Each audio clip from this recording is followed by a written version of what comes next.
सिन्नर विधानसभा निवडणुकीमध्ये एक नवीन ट्विस्ट आलेला आहे, कारण युवा नेते उदय सांगळे यांनी यावेळेस विधानसभा निवडणूक लढण्याचा निर्णय घेतला आहे। आपल्यासोबत उदय सांगळे स्वतः आहेत।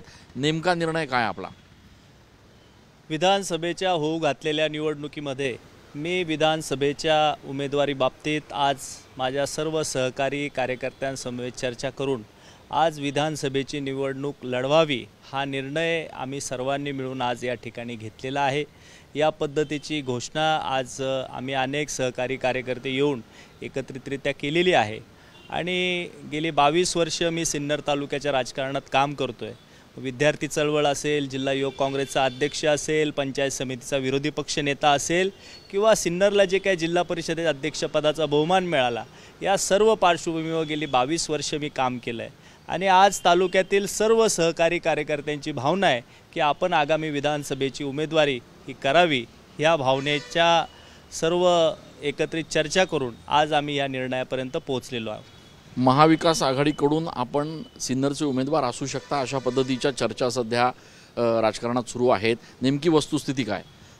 पक्षीय दृष्ट्या अनेक घडामोडी येणाऱ्या काळात होणार आहे, कारण की कुठल्या पक्षाला कुठली मतदारसंघाची जागा निश्चित होते हा निर्णय राज्य पातळीवर होणे बाकी आहे।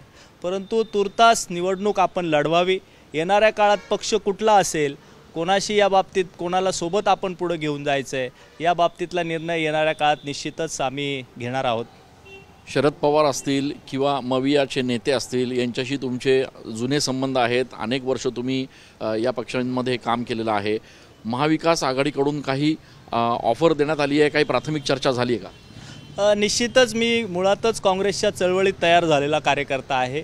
मी जिल्हा युवक काँग्रेसचं अध्यक्षपद त्या ठिकाणी भूषवलं आणि त्यानंतर आदरणीय शरद पवार साहेब यांच्या नेतृत्वाखाली राष्ट्रवादी काँग्रेसमध्ये देखील मी प्रदेश राष्ट्रवादी युवक काँग्रेसचा सरचिटणीस म्हणून आणि पंचायत समितीत देखील मी राष्ट्रवादी काँग्रेसच्याच चिन्हावर मी निवडून आलो होतो। निश्चितच या सर्व नेत्यांप्रती माझ्या मनात नितांत आदर आहे, त्यांच्यासोबत काम केलेलं आहे। परंतु आज मला ही निश्चित सांगता येणार नाही की सिन्नरची जागा नक्की कुठल्या पक्षाला सुटेल आणि येणाऱ्या काळात विधानसभेच्या निवडणुकीत मी कुठल्या पक्षाची उमेदवारी करू शकेल हे आज मी सांगू शकत नाही। परंतु आज कुठल्याही परिस्थितीत येणारी विधानसभा लढवायची हा निर्णय मात्र आज निश्चित केलेला आहे। माणिकराव कोकाटे आमदार यांनी परवाच्या भाषणात असं म्हटलं की कुठल्याही प्रकारचं आव्हान माझ्यासमोर कोणाचंच नाही आहे, उदय सांगळे उभे राहिले तरी त्याचा काही फारसा फरक पडणार नाही।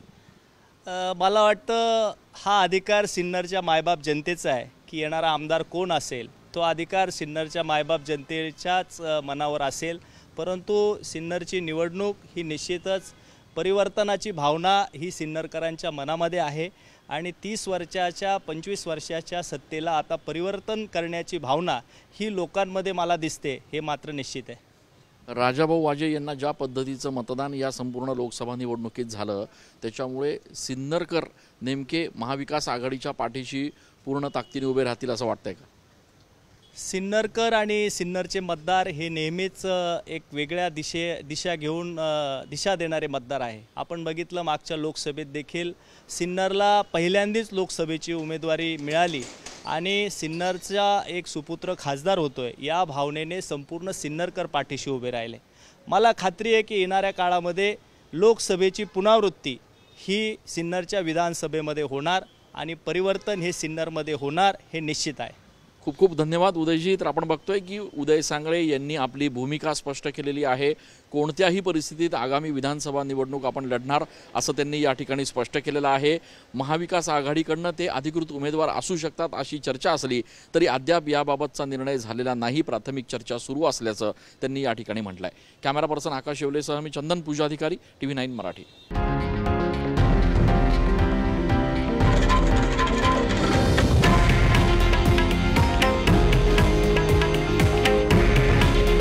हे आहे देशातील नंबर 1 न्यूज नेटवर्क आणि आपण पाहत आहात TV9 मराठी। काळजी तुमची, हित महाराष्ट्राचं।